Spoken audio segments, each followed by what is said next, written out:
So I have many more things to say, but I was just speaking for quite some time. And maybe because we have a small group, would you mind if we just kind of just give each other some names here? Like, can we just say your name and a favorite food? We'll just go around the circle real quick.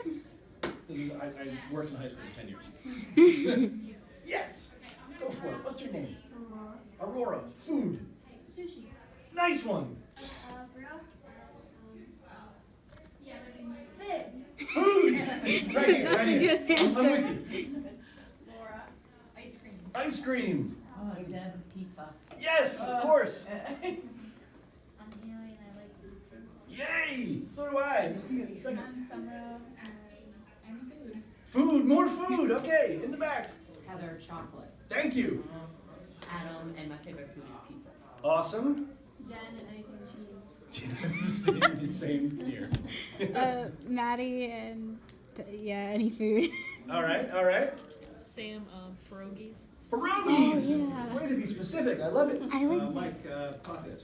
Tacos. Yes. Okay. And just for the last folks who are entering, we're just saying names and a favorite food, and then I'm going to jump in. Oh, Darby. Cereal. Cereal. That is awesome. Sushi. Sushi. Alicia. Alicia. Name and a favorite food, buddy. Reese, I'd probably say. Pizza. All right. All right. All right. So. pizza's good. The title for this is something about art and love and in a time of resistance, and writing for time in resistance. It is important to me, obviously you just heard me speak for a while, I care deeply that literature is a means to interact in our culture, to be a vehicle for social consciousness, for it to be a way to sort of wake sleeping dragons in our hearts. All of these kinds of. I've spent the last number of years as a writer really trying to work on this kind of material, and I plan to do so in the future if anybody will publish my work still. I have a lot to say, but I would rather actually ask if anybody has any questions from anything that I mentioned in the keynote first, just to kind of let you all to speak a little bit, because this is a breakout session, and the idea is to sort of allow you the chance to participate. So before I do more of me, I want to hear from you all. Yeah. Now, when you were talking about the ninja story, was that in more of a suburban neighborhood, or was that closer to the city than it sounded? Yeah. So I grew up in Boston, and Boston's a tightly packed city, but I grew up just outside. So it's a real, I could basically spit out my window and hit my neighbor's house. So it's a suburb, but everything's densely packed. Densely packed suburb, yeah. But what else? Anybody else have any other questions from what I was talking about? Yeah. How did you hook up with Jason Reynolds Sure. for your book? So Jason and I met while we were on tour for our debut novels. So mine was The Gospel of Winter, his was When I Was the Greatest. While we were on tour, so we both were published by Simon & Schuster. While we were on tour, the verdict for the Trayvon Martin case, George Zimmerman was acquitted, and he was found not guilty for the murder of Trayvon Martin. Young folks in the room, do you know who Trayvon Martin is? Trayvon Martin is an African-American boy who was shot in his neighborhood in Florida.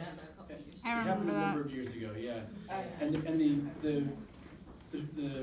the point of me bringing this up is that Jason's mother called him.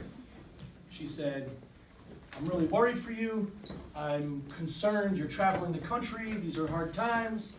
As Jason would explain, he says, "My mother has deep scars.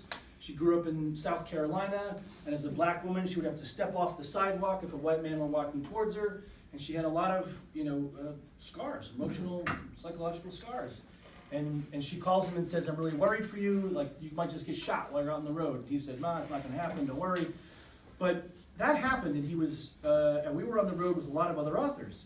And truthfully, I began to realize that it was kind of like an elephant in the room.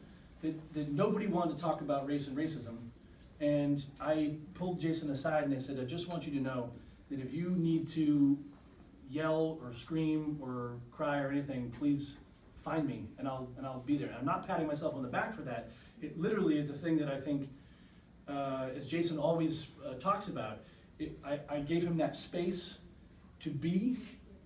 I didn't try to fix him. I didn't try to do anything other than just listen.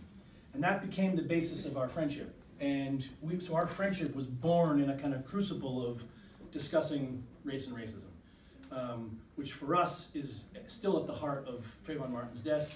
And then as we continued to tour that spring, one person of color after another was dying at the hands of law enforcement, and it was big news media. So